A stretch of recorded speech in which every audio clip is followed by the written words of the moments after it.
To have the perfect marriage in the eyes of the world, Ethan paid an impossibly steep price. His own mother, the woman who had sacrificed everything for him.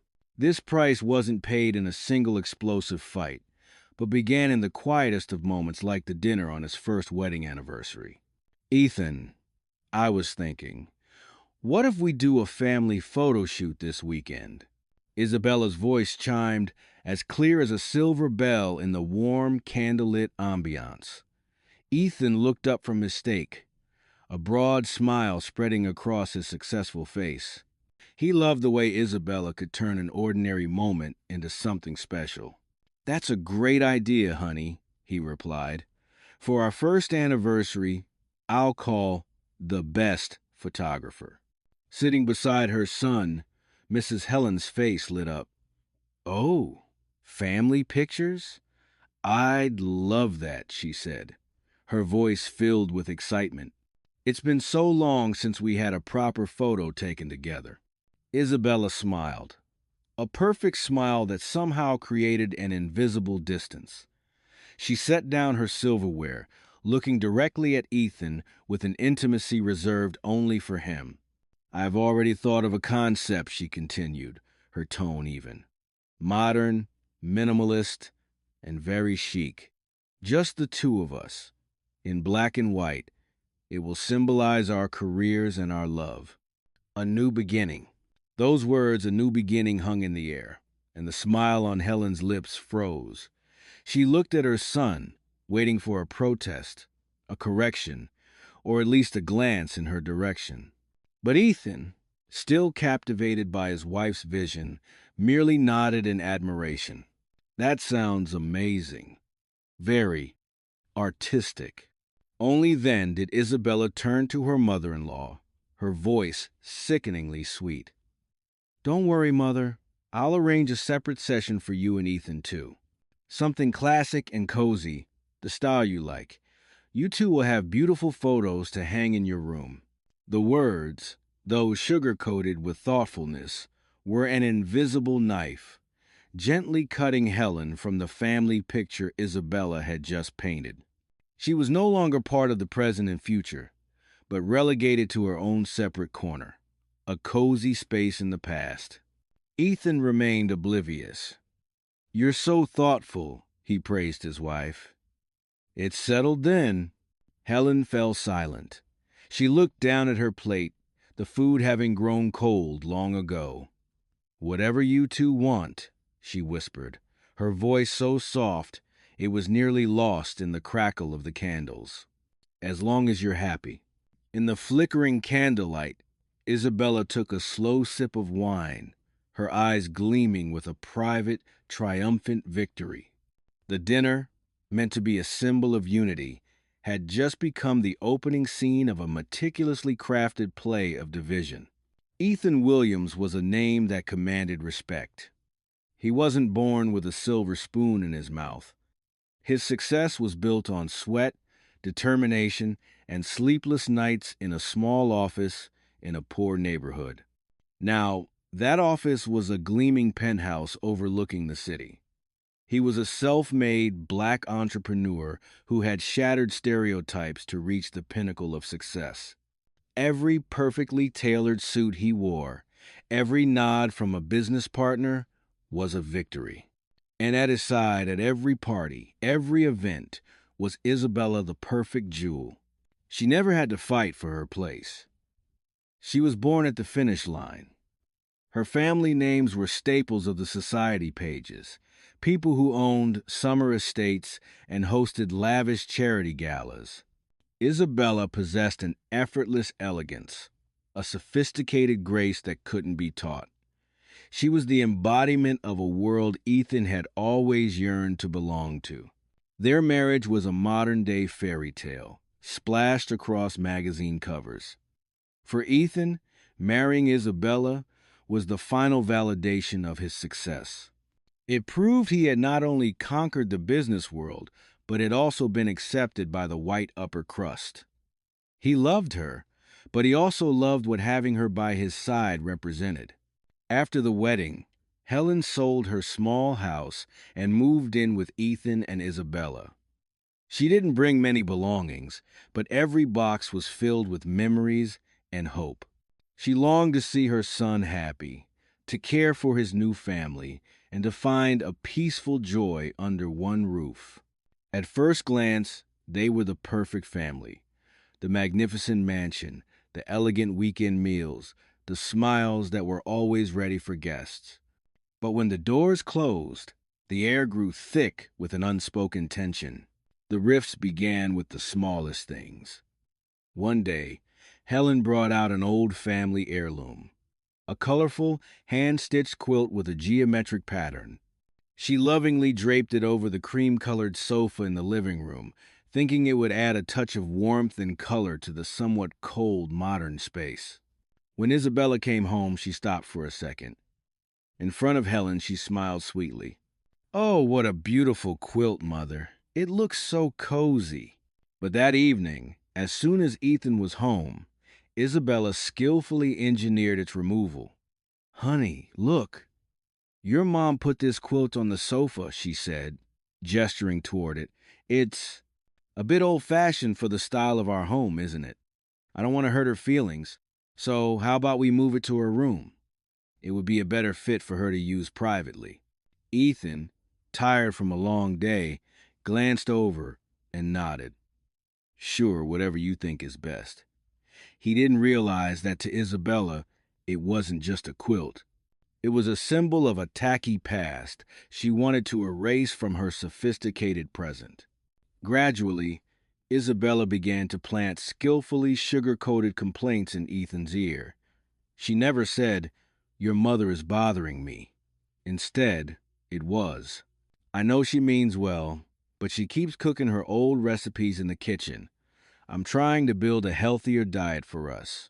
Or, "I love your mom, but she treats you like a child. She's always asking if you've eaten, if you're warm enough. I'm afraid she's becoming a little controlling." Ethan, consumed by work and trusting his wife, began to see his mother through Isabella's lens. He no longer saw a mother's care, but interference. He didn't see love in her home-cooked meals, only outdated habits. He didn't realize he was drifting away from her. He just thought he was trying to balance his wife and his mother, a problem he assumed every family has. Helen felt the change. Her conversations with her son grew shorter. He would give her a cursory reply before quickly turning his attention back to Isabella. She felt like a ghost in the very house she had hoped would be her home. A crack had appeared, and it was widening with each passing day, right before her eyes. Ethan and Isabella's first anniversary party was more lavish than a small wedding. Crystal chandeliers sparkled, smooth jazz filled the air, and champagne flowed endlessly. The guest list, curated by Isabella, was a who's who of their world. Ethan's business partners, her friends from the art scene, wealthy couples from their country club, all of them white. This wasn't a celebration, it was a performance of status. Ethan, in a flawless custom suit, stood proudly with Isabella. He was beaming. He had a beautiful wife, a successful career, and a home everyone envied. He felt like he was on top of the world. In a corner, Helen felt completely out of place. She wore her best dress, but it was swallowed in a sea of designer gowns. She tried to smile and make conversation, but their talk of European vacations and art auctions was a world away. To celebrate her son's special day, Helen had spent the afternoon making her famous family recipe crab cakes. She arranged them on an exquisite porcelain platter, hoping the familiar taste would offer a warm, personal touch amidst the foreign, catered hors d'oeuvre. A guest, an elderly lawyer, happened to try one. His eyes widened in surprise. "My goodness, Isabella, this is incredible. You must give me the name of your caterer." All eyes turned to them. It was the perfect opportunity for Isabella to proudly introduce her mother-in-law. She chose a different path. She smiled, a polite but utterly cold expression. "Oh, you're too kind," she said, her voice loud and clear for everyone to hear. "It's just a little something my mother-in-law whipped up." I told her she didn't have to go to the trouble, since the caterers had everything covered, but she insisted on contributing in her own way. A brief silence fell. Isabella's words were no longer subtle.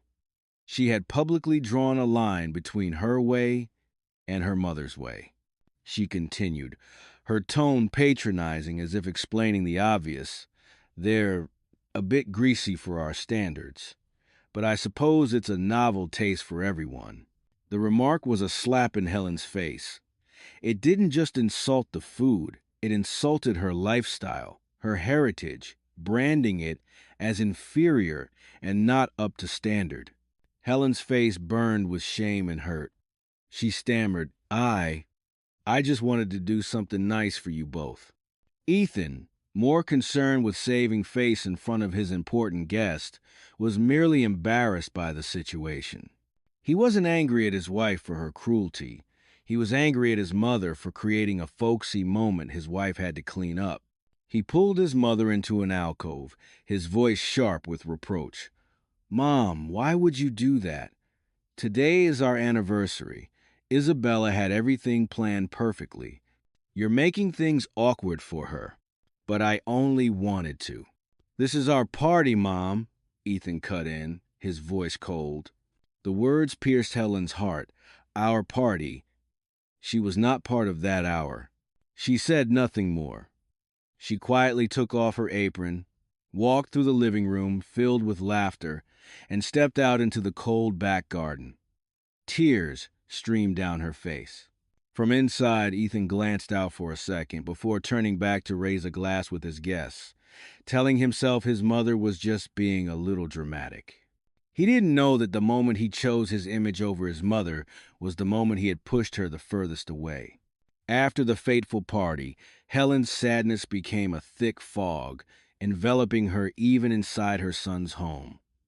Ethan, busy, and now convinced his mother was difficult, grew even more distant. Helen retreated into herself, silent as a shadow. The only person she could confide in was Linda, an old friend who had been her neighbor for 20 years. One afternoon, unable to bear the silence any longer, she met Linda at a small cafe. Linda, a sharp and direct woman, took one look at her friend's hollow eyes and knew. "That girl is tormenting you, isn't she?" she asked bluntly. Helen could only sigh, recounting everything through tears. A few days later, a chance encounter occurred. Linda was shopping at a high-end mall she rarely visited. While resting at an outdoor cafe, she froze. A few tables away, Isabella was sitting, laughing brightly. But the man across from her wasn't Ethan. It was a handsome white man. Linda recognized him. Mark, one of Ethan's senior colleagues, who had been at the anniversary party. They weren't just talking. Isabella's hand was resting on Mark's. Every so often, he would lean in and whisper something that made her giggle. And then, when he thought no one was looking, Mark leaned across the table and gave Isabella a quick but deeply intimate kiss. Linda was stunned. She fumbled for her phone, her hands shaking so badly the picture she snapped was blurry and from behind. But the hand-holding and the intimate gesture were undeniable. She called Helen immediately. Hearing Linda's story, Helen felt a cold grip tighten around her heart. The initial shock gave way to a chilling, agonizing rage. Her daughter-in-law wasn't just disrespecting her family, she was betraying her son. "You have to tell Ethan right now," Linda urged over the phone. "You have to show him the picture." But Helen, after a long silence, spoke with a terrifyingly calm voice. "No, Linda, I won't." "Are you crazy?" Linda shouted. "If I tell him now," Helen explained, her voice trembling. "He won't believe me. He'll think I'm making it up to ruin his happiness. He'll take her side, just like he did at the party. I can't bear that again." The pain in Helen's heart had now hardened into cold resolve. She knew what she had to do. The opportunity Helen was waiting for arrived in the most unexpected way. One afternoon, an important meeting of Ethan's was abruptly canceled. Thrilled to have a rare free evening, he decided to go home early and surprise Isabella.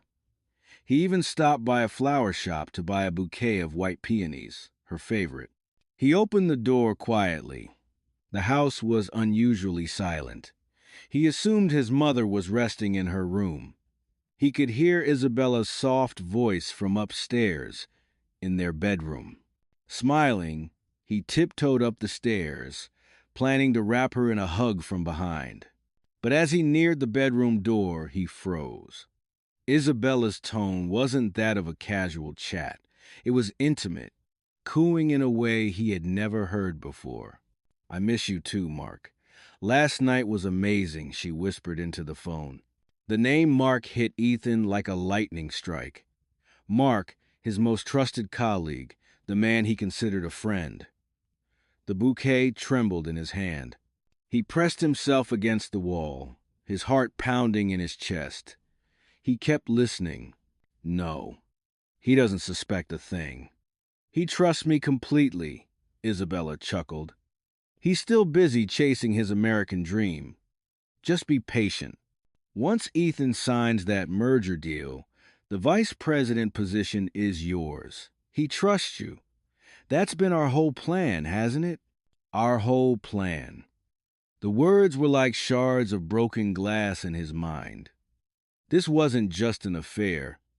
It was a conspiracy. But the worst was yet to come. "Oh, please. Did you really think I could stand living with his mother forever?" Isabella's voice turned sharp, dripping with contempt. "That old woman and her country food. Honestly, sometimes I feel like the whole house reeks of her. Ethan is just a tool, Mark. He has a good story, the self-made black man. It opens doors, but he isn't one of us. He will never be one of us." Thud. The bouquet fell from Ethan's hand, the white petals scattering across the floor. In that single moment, his entire world shattered. He didn't just hear his wife's betrayal. He heard the echo of his own foolishness. Everything suddenly became painfully clear. The two of us family portrait. The condescending remarks about the gumbo. The dismissive look at the anniversary party. The nightly whispers that planted seeds of doubt about his own mother. Isabella hadn't just deceived him. She had made him her accomplice in hurting the very woman who gave him everything. He had chosen to believe sweet lies over unconditional love. He had pushed his mother away to protect a fraudulent marriage, a hollow, glamorous shell. The shock quickly gave way to an overwhelming, soul-crushing regret. He no longer saw Isabella. All he could picture was his mother, standing alone in the garden after the party, tears falling silently. Ethan stood there, frozen in the hallway, his spirit drained. He had been so blind. And now, the truth didn't just burn down his marriage, it incinerated his very sense of self. Isabella ended the call, turned, and stopped dead. Ethan was standing in the doorway, his face stripped of its usual warmth, now a cold, empty mask. At his feet lay the scattered white peonies, their petals bruised and crushed. Isabella's smile froze. "Ethan, when did you get home?" she stammered, trying to feign composure. Ethan didn't answer. He just walked silently into the room, his voice as cold as ice. "A tool?" Isabella flinched. "What? What are you talking about?" "Am I a tool, Isabella?" he repeated, a dangerous tremor entering his voice. "A good story to tell? Something to help you open doors? The color drained from Isabella's face. She knew she was caught, but her manipulative instincts kicked in. What did you hear? It's not what you think. It was just, shut up. Ethan roared, a sound filled with pain, betrayal, and revulsion. For the first time since they had met, he wasn't looking at her with admiration. He looked at her like she was filth. I heard everything, he said, his voice dropping to a terrifying quiet. About Mark, about your plan, about how you look down on my mother, on where I come from. That old woman and her country food. Those were your words for my mother, weren't they? Isabella's facade crumbled. With no escape, her true self emerged. She let out a dry, bitter laugh. So what? She sneered. Did you really think I wanted to spend the rest of my life with some backwoods old lady? Did you think I enjoyed her boring stories? I married you for your status, Ethan, and you married me for mine. We were both using each other. I was just smarter about it. Her words no longer hurt him. They only filled him with contempt. You're wrong, he said, his voice strangely calm. I loved you. I blindly believed in you. And for you, I hurt the only woman in this world who loves me unconditionally. He took a deep breath, resolve hardening in his eyes. I made the wrong choice once. I won't make it again. He looked directly into her eyes, enunciating every word with finality. Pack your things and get out of my house. Isabella seemed stunned for a moment, perhaps not expecting such decisiveness. Then she shrugged, her expression defiant. Fine. I'm sick of this happy family charade anyway. She didn't cry. She didn't beg. She simply walked to the closet, grabbed her most expensive handbag, and threw a few personal items inside. She didn't spare a single glance for their wedding photos, not a moment of sentiment for any of their shared memories. Isabella walked past Ethan as if he were a stranger. The sharp click of her heels echoed on the hardwood floor, each step a decisive, unapologetic retreat. The front door slammed shut. The house, once a monument to success and happiness, was plunged into a heavy, oppressive silence. He stood motionless in the empty house, the silence no longer peaceful, but suffocating. He didn't feel relief. He only felt a colossal wave of regret crashing down, stealing the air from his lungs.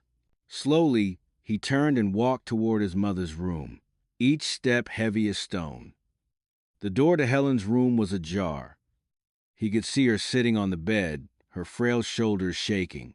She had heard everything. Ethan stood at the threshold, not daring to enter. He looked at the mother who had toiled her entire life for him, the woman he had so cruelly wounded for the sake of a glamorous facade. A lump formed in his throat. "Mom," he called out, his voice hoarse. Helen looked up, her eyes red-rimmed. She said nothing. She just looked at him, and in her gaze there was no blame, only pain and boundless love. It was her silence that finally broke him. He walked into the room and knelt before her. He couldn't meet her eyes. He just bowed his head as tears began to stream down his face. "I'm sorry," he whispered, his voice cracking. "Mom, I'm so sorry. I was wrong. I was a terrible son. I let her." He couldn't finish the sentence, choked by a sob. Helen reached out a wrinkled, trembling hand and gently stroked her son's hair. "Get up, son," she said, her own voice thick with tears. Ethan shook his head, remaining on his knees. "I didn't protect you. I was so blind. I let my pride get in the way. I'm sorry." Helen said no more. She leaned down and wrapped her arms around her son's broad, trembling back. They held each other, the sound of their weeping filling the room. It was the sound of regret, of pain, but also of forgiveness and release. That tight embrace began to heal the wounds, bridging the chasm Isabella had so carefully engineered between them. In that moment, Ethan finally understood. He realized that everything he had chased, a glittering career, money, a marriage that looked perfect to the world, was meaningless. It was all fleeting, superficial vanity. The only thing that was real, the foundation upon which he was built, and that had always been there waiting for him, was his mother's love. He had almost traded that treasure for a piece of costume jewelry, and he would never, ever make that mistake again. Several months passed. The once cold, imposingly elegant mansion was now filled with warmth. The expensive abstract paintings had been replaced by small picture frames. A photo of Ethan as a boy, pictures of him and his mother on old vacations. And on the cream-colored sofa in the living room, Helen's colorful quilt was spread out neatly, no longer an outdated object to be hidden, but a vibrant, cozy centerpiece. But the true heart of this transformation was in the kitchen. One Sunday morning, bright sunlight streamed through the window. Ethan, wearing a simple t-shirt instead of a power suit, stood at the stove, a wooden spoon in hand, carefully tasting the gumbo simmering in the pot. Helen stood beside him, smiling gently, showing him how to adjust the seasoning. They were making gumbo together. The rich, warm aroma of spices filled the house. This time, it wasn't a foreign, unwelcome scent. It was the smell of home, of family. "How is it, Mom?" Ethan asked eagerly. "Is it right?" Helen took a small taste and nodded, satisfied. "It's delicious, son. You're a fast learner." Ethan smiled, a genuine, relaxed smile. He turned off the stove and ladled the gumbo into two simple ceramic bowls. They didn't sit at the formal dining table that seated 12. They sat at the small breakfast nook in the kitchen, bathed in sunlight. As they sat down, Ethan paused and just looked at his mother for a long moment. He looked at her smile, at the loving wrinkles around her eyes, and he felt a profound sense of peace that no multi-million-dollar deal could ever provide. He had it all: the money, the fame, an empire he had built with his own two hands. But he realized true wealth wasn't in a bank account. It was right here, in this simple moment, in the bowl of hot gumbo his mother taught him to make, and in her unconditional love. They didn't talk much. They just enjoyed the meal together. The soft clinking of spoons against bowls, the quiet chatter about small things, and the sound of Helen's full-throated laugh when Ethan clumsily spilled a drop of soup. The story closes on that image. A mother and son sitting together in a sun-drenched kitchen, beginning a new chapter.